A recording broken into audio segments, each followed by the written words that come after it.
Bueno, un saludo para todas, para todos. Gracias por estar acá.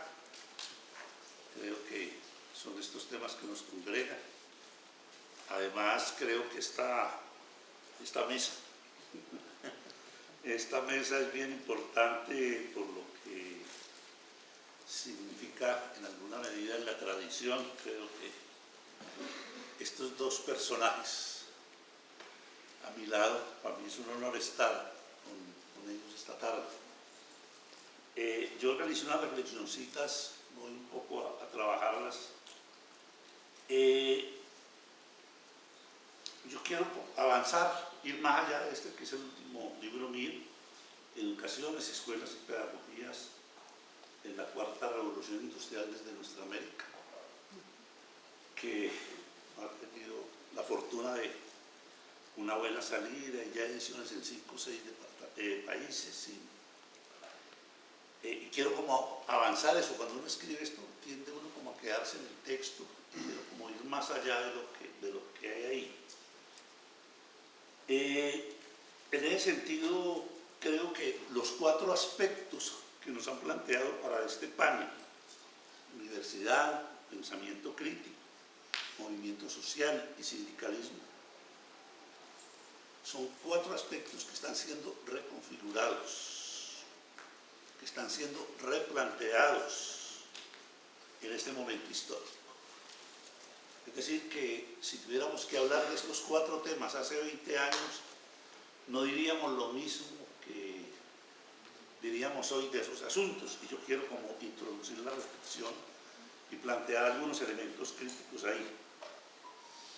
En ese sentido, hay una cita de Antonio Gramsci que me gusta a mí mucho para estos momentos como el que estamos viviendo.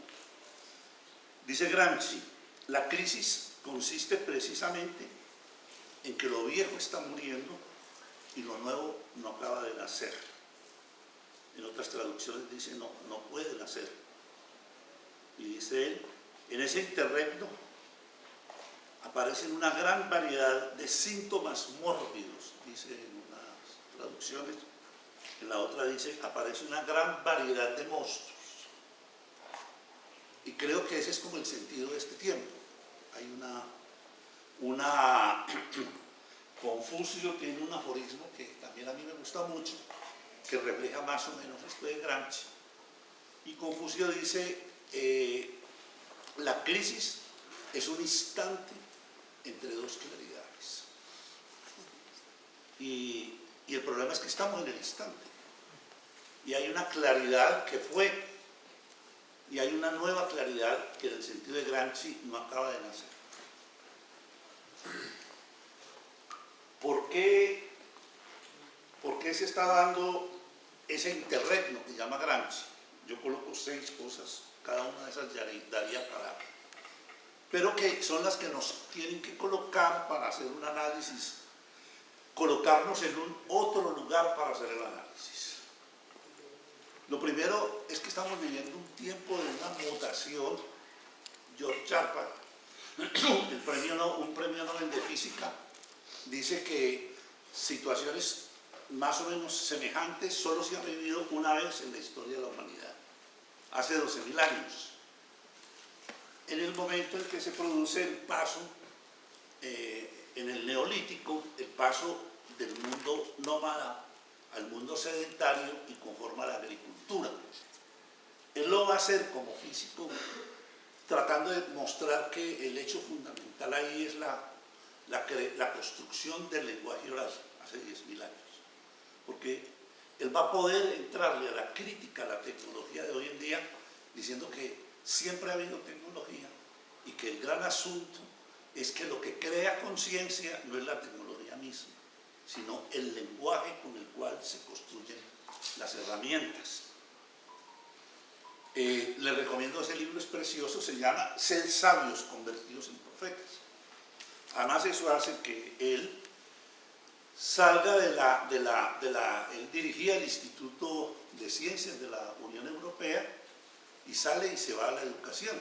Y él desarrolla, yo lo conocí cuando yo era asesor del programa Ondas y estábamos desarrollando la propuesta metodológica, y desarrolló un proyecto que en Francia se llama Le Main le Pâté, con las manos en la masa, que es para...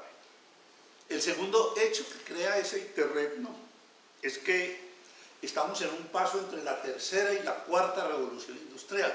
Yo todo este libro lo dedico a eso.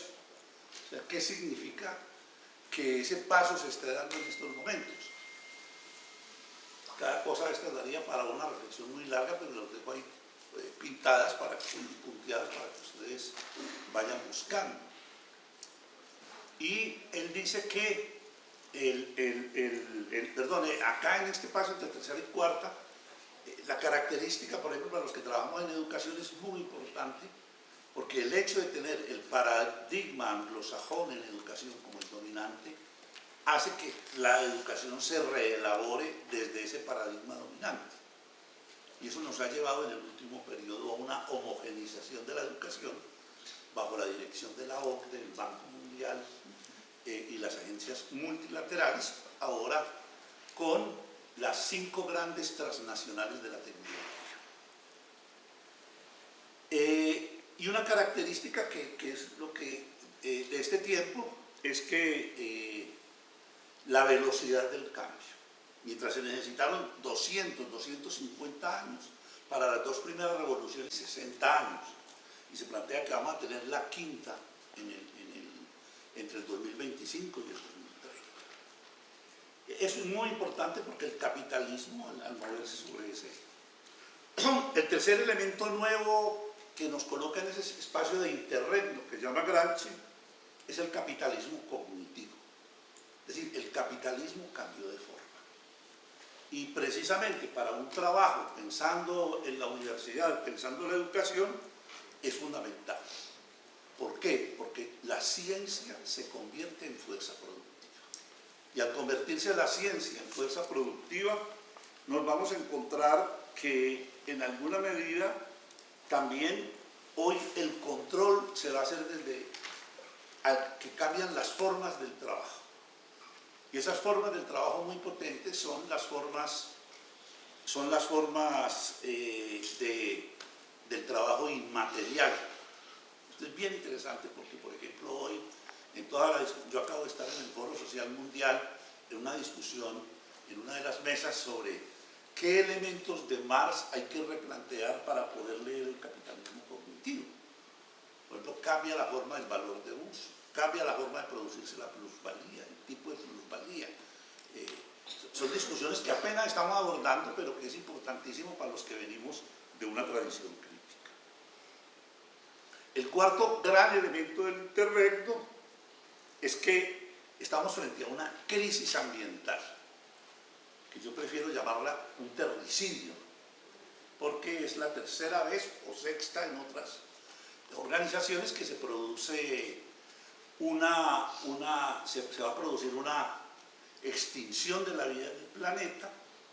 La primera fue por el hielo, la segunda por los meteoritos que acabaron con los dinosaurios, y la de hoy va a ser por el estilo de vida de los humanos, y que tiene consecuencias porque es el capitalismo, el modelo de desarrollo del capitalismo de este tiempo.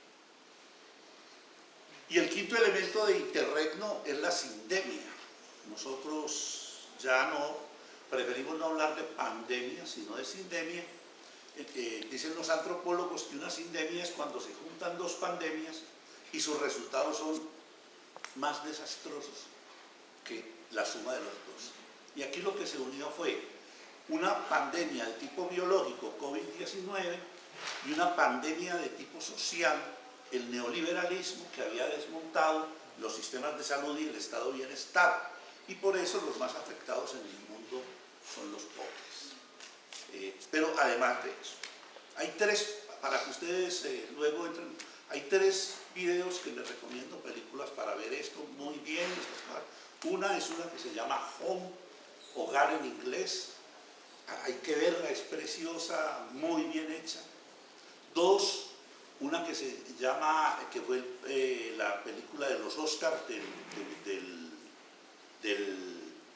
21, Parásitos, que es la coreana, en donde muestra precisamente muestra cómo se produce hoy las nuevas alienaciones a partir del capitalismo cognitivo y de la tecnología, pero además mostrándonos que las tres clases son parásitas, y que las tres clases son parásitas con una particularidad, y es que son parásitas, pero unas ya de un modo de producción que ha dejado de ser, y ahora estas en un modo de producción que se está colocando. Bueno, el pensamiento crítico, creo que ¿Cuál es la tercera? Con parásitos. Perdón, nada es privado. Para ver un poco cómo funciona el algoritmo, hoy en todas las cuestiones de la nueva tecnología, y cómo la dominación se está produciendo desde el algoritmo, y el algoritmo está controlando la vida y la subjetividad de las personas. Pero bueno, entonces, primer elemento en ese mapa, ¿qué le pasa al pensamiento crítico en este tiempo? Exige una reinvención. Y exige una reinvención porque, lo primero, voy a mencionar de cada cosa 5 cositas así rápidas para no gastar mucho tiempo, es que estamos frente a un nuevo contexto cognitivo. Un contexto cognitivo que tiene como particularidad una crisis epistémica, que es la crisis epistémica de la ciencia moderna, que tiene que ver con cosas ahí, de la crisis ambiental, todo esto, pero que al interior de ella hay una gran disputa. Hoy la gente que estaba en el positivismo no está tan tranquila, porque hoy la física cuántica, la biología molecular, la química de gases, las teorías de la complejidad están replanteando ese lugar epistémico. Yo personalmente, pues, en discusiones digo que es una crisis del modelo epistémico con la cual se construye la ciencia moderna. Pero también a esa mirada crítica de nosotros, entonces es una mirada que elaboramos la teoría crítica desde una mirada muy cognitiva, porque era un poco el paradigma dominante. Y entonces nos aparece un nuevo fenómeno, y es la territorialización de las opresiones. Al territorializarse las opresiones, ellas van tomando un contexto. Y entonces, por ejemplo, emerge todo lo del sur. ¿Qué significa ser del sur? ¿Qué significa epistemología del sur? ¿Qué significa? Etcétera, etcétera. Pero no solo eso, sino que aparece también un nuevo lugar de la naturaleza. Cuando planteamos que hay un nuevo lugar de la naturaleza, inmediatamente saltamos al buen vivir, vivir bien. ¿Qué significa eso frente a los modelos de desarrollo clásicos en los cuales nos estamos moviendo? Y eso nos lleva a replantear los lugares clásicos desde los cuales peleamos el pensamiento crítico. Durante 400 años, el modelo crítico liberal nos colocó frente a que somos, desde un modelo de derechos, somos socialmente iguales. Pero ahora nos encontramos que no solo somos socialmente iguales, sino que somos humanamente diferentes. Somos culturalmente mega diversos, ya no diversos, sino mega diversos. Pero además somos uno con la naturaleza. Entonces las opresiones cambian de lugar. Hoy con este capitalismo cognitivo las opresiones cambian de lugar. Por eso, personalmente yo considero que hay que salir de la mirada cognitivista crítica. Y salir de la mirada cognitivista crítica tiene muchos lugares. Por ejemplo, el cuerpo. Hoy la fortaleza que vamos teniendo en el cuerpo está dado ahí. Pero también las prácticas, porque son las prácticas comienzan a ser ese nuevo lugar epistémico en la sociedad. No solo la territorialización, sino el tipo de prácticas con las cuales se construye esta nueva situación. Pero también, por ejemplo, la mirada de la utopía. Entre más trabajamos con comunidades originarias, con comunidades afro, la utopía no está adelante. La utopía está atrás. Y eso significa un giro copernicano en la manera como hemos entendido las cosas. Eso lleva a que ese otro componente que nos han pedido para este panel, el de la lucha social, también se ha desbordado y generar eso que el interregno que llama Gramsci o el instante que llama Confucio. Lo primero es que a medida que avanzamos más en el análisis, como digo, cada cosa de estas daría no más para una charla, cada puntico de estos, pero es, o sea, el mundo de hoy desbordó las 3 generaciones de movimientos sociales que se habían construido en estos 200 años de lucha. Estamos en la emergencia de unos nuevos movimientos sociales. Y el lugar más claro de eso es el estallido social. Porque el estallido fue en 36 países del mundo y estuvo en todos los continentes. Lo que pasa es que a veces seguimos siendo nos miramos nosotros. Y cuando uno analiza esos estallidos sociales, comienzan a aparecer las características de esos nuevos movimientos y de las luchas. Una primera es que son múltiples explosiones sin una orientación centralizada. Toda la forma organizada anterior siempre tuvo una centralización, siempre buscó construirse desde unos centros. Y ahora nos estamos encontrando que allí esas explosiones contaron con múltiples elementos y múltiples lugares que no permitían tener ese centro. Una segunda característica de esas luchas es que son expresiones de las múltiples negaciones y opresiones. Y entonces nos aparece un fenómeno nuevo y es que emergieron los actores que no están alineados en las clases tradicionales. Hay un replanteamiento de la idea de clase. No que, como algunos dicen, que se acabó, no, se acabó. Se produce un fenómeno en donde las clases comienzan a tener otra configuración. Pero deja ver un fenómeno que es consustancial al capitalismo y en este tiempo se hace mucho más fuerte. Es la precarización de la vida y de la crisis de los modelos clásicos de reproducción de la vida, tanto material y simbólica. O sea, yo creo que si ustedes comienzan a leer lo de Lucas acá en Pereira, los sentidos y los significados, va a estar lleno de unos nuevos elementos materiales y simbólicos. Tanto que la misma represión no le quedó sino responder con su pasado, pero no fue capaz de resolver eso de otra manera. Y por eso tiene a toda la comunidad internacional más progresista encima.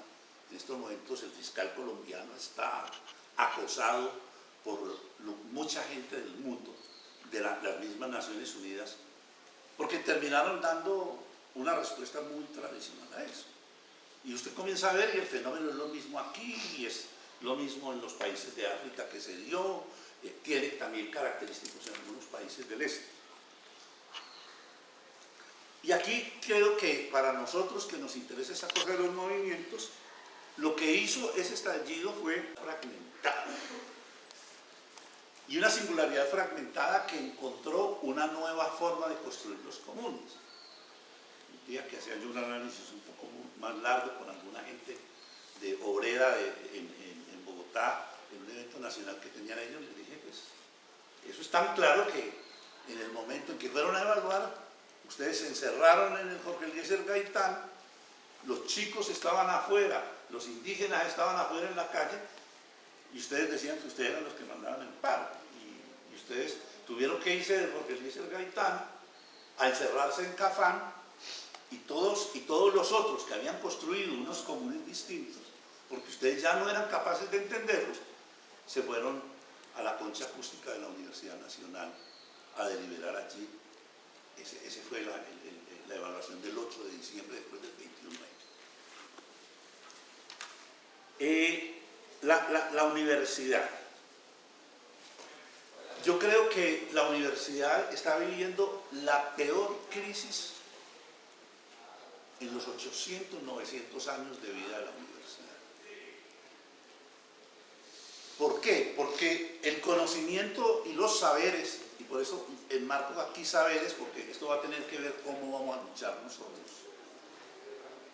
se convierten en bienes centrales a la reproducción del capital.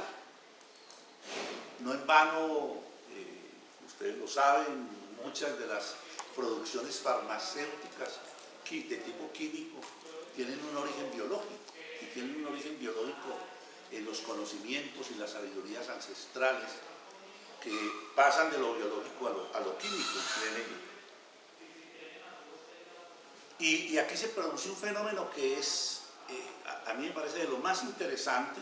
Yo alcanzo en este texto a escribir unas 20 páginas sobre eso, y es que el principal capital fijo pasa a ser el humano mismo. Y se produce un fenómeno que es novísimo, y es que por primera vez en la historia de la humanidad el instrumento de trabajo es portado por el trabajador. ¿Y lo llevamos dónde? En el cuerpo. Por eso me fui yo de Ondas cuando llegó la corrupción a Ondas, y que nosotros creímos que íbamos a hacer la escuela nueva colombiana desde la investigación como estrategia pedagógica, que lo habíamos hecho desde la educación popular. Cometimos la ingenuidad de que nos reconocieran, y fuimos a pelearlo, que nos reconocieran que pudiéramos aplicar a las regalías un proyecto de 3.000 millones al año. Lo volvimos un proyecto de casi 400.000 millones al año. Llegaron los políticos, llegaron todos los clientelistas, y bueno, lo único que quedaba era salir. Y esto es muy importante, creo que para mí es de las cosas más interesantes, y es la pelea, por ejemplo, que yo tengo en estos momentos con FECODE para construir el movimiento pedagógico. Miren, el principal capital fijo pasa a ser el humano mismo. Y eso ya lo estaba planteando. En los Grundis, Marx había planteado que eso iba a pasar. Y en este tiempo, entonces, y el lugar de objetivación del conocimiento va a ser la tecnología. Por eso se convierte en campos de disputa. En campos de disputa, todo el conocimiento, todo el saber se va a convertir en un campo de disputa. Y eso hoy lo llama Kurzweil, el ideólogo de Valle Silicon, que es el gran ingeniero jefe de Google, lo llama la era de la singularidad. Dice que llegó el mundo de la singularidad, y todo a través de los grandes servidores, y una educación que va a ser hecha de grandes servidores. Yo tengo citas en donde, por ejemplo, Cuomo, que destituyó, gobernador de Nueva York, agradeciéndole a la señora Bill y Melinda Gates porque le estaba regalando unas grandes plataformas. Estaban recibiendo las plataformas en una escuela, y Cuomo decía, gracias señor y señora Melinda Gates, porque ustedes nos están enseñando un nuevo camino. Y yo me pongo a ver, con todo lo que ustedes nos han regalado hoy, ¿para qué todas estas edificaciones? ¿Para qué tantos maestros? Cuando todo lo podemos hacer a través de la tecnología. Entonces, a la universidad le pasa ahí una cosa, y el problema de la universidad es que la universidad es muy paquidérmica. Esa es su crisis. A ella le cuesta mucho el cambio. Cambia los discursos y pone los discursos de moda, pero sus estructuras, su manera de relacionarse con el conocimiento no. Entonces, al menos en la corriente que yo me muevo, planteamos que a la universidad le llegó su cuarto elemento en este capitalismo cognitivo del que estamos hablando. Los elementos clásicos de la universidad fueron, en el modelo confesional, la docencia; en el modelo napoleónico humboldtiano fue la investigación; en el modelo anglosajón, la extensión, que tiene que ver con todo esto del modelo experimental en ciencia. Y ahora le llegó la innovación. La innovación se le pone al orden del día, pero con una característica, es que cuando recoge la innovación, se devuelve y le exige que docencia, investigación y extensión sea replanteada. Entonces la replantea. Pero como la universidad se metió en una pelea que algún autor de estos que se mueven en la teoría de las capacidades dice que la universidad no fue capaz de salir de su jaula de hierro weberiana, y es de creer que era depositaria del conocimiento de la humanidad y que esa era su función histórica, y no se dio cuenta que hoy ese tipo de conocimiento, existen muchos soportes para ese conocimiento y no necesariamente la universidad. Entonces se quedó en que tiene que repetirse y tiene que volverse a hacer. Y entonces el capitalismo, ¿qué hace? Aprovecha su cuarto de hora y de una universidad que sigue en la discusión sobre un modelo anterior y ahora, y entonces convierte a la universidad en una industria, la industria académica, moderado por la titulometría y la bibliometría. Le toca dar títulos y que la gente escriba, y además le colocan unas características para escribir en donde tantos autores no pueden ser sino de los últimos 7, 8, 10 años. Se necesita uno mucho a Aristóteles o a Marx o a toda esa cosa, no le clasifica el número de libros que... Y entonces eso hace que la universidad pierda su corazón crítico, porque el corazón crítico de la universidad era la autonomía, una triple autonomía que siempre la defendió: la autonomía de la ciencia, la autonomía del conocimiento, la autonomía de la docencia, y todo eso se lo metieron en estándares. Y al metérselo en estándares, la universidad terminó atrapada en un modelo, y ahora que vino la sindemia lo que le dijo, y es lo que están diciendo ellos habían construido un modelo, que es el modelo de Valle Silicón. El modelo de Valle Silicón, por eso es muy importante, cuando trabajamos lo de la universidad, en Valle Silicón se inauguró una universidad en donde esa universidad es una universidad en donde ellos dicen que no se van a necesitar más de 20, 30 profesiones para este tiempo. Y entonces ese proceso de Valle Silicón aparece claramente orientado a cuáles son esas profesiones. Y ahí nosotros entonces decimos, se produce a nivel mundial una homogenización. O sea, el momento que estamos viviendo es de homogenización. El capitalismo ha tenido dos homogenizaciones. La primera, la biótica, en la cual controló la naturaleza, y controló la naturaleza a partir de un discurso antropocéntrico, y al controlar la naturaleza, y el positivismo surge ahí. Pero luego establece una crítica, y es una crítica en la cual la reorganización del capital hace que la universidad termine al servicio un poco de ese tipo de conocimiento.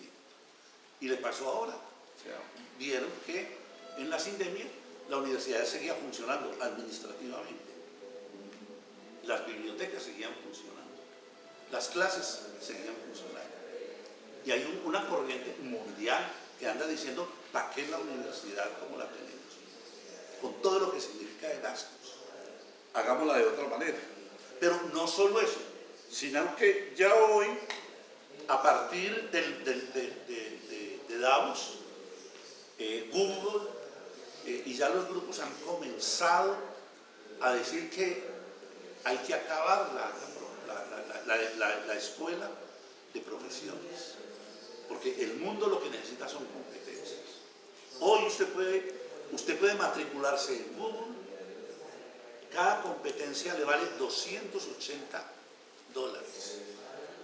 y acreditan competencias, y ellos están diciendo: vamos a formar los profesionales que necesitamos para el mundo de hoy. ¿Para qué comenzamos a enseñar otras cosas que no se necesitan? Y acaba de pasar el evento hace 15 días de universidades en Barcelona, alguien que estuvo ahí, nosotros firmamos una carta a nivel mundial, 100 intelectuales, diciendo que estábamos dejando la universidad en manos del sector privado y dejando la universidad en manos de la institucionalidad de las 5 grandes transnacionales. Por eso, en algunos de los análisis nuestros, decimos que estamos frente a un capitalismo cognitivo todavía neoliberal, porque sigue operando bajo el consenso de Washington y el control del sector financiero, pero con proyecto ideológico de Valle Silicon. Es decir, el grupo intelectual que dirige hoy es Valle Silicon. Bueno, ¿qué le pasa a los sindicatos ahí, para cerrar?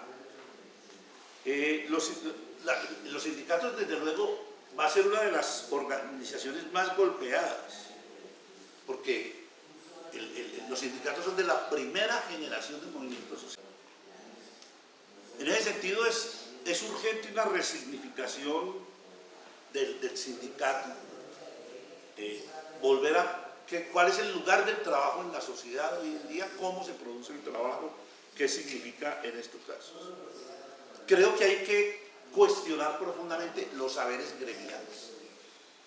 Los sindicatos tienen una estructura burocrática que no les permite, les cuesta mucho moverse, porque está montado sobre un modelo molecular, casi celular, de funcionamiento que va en contravía un poco de cómo se organiza hoy la sociedad.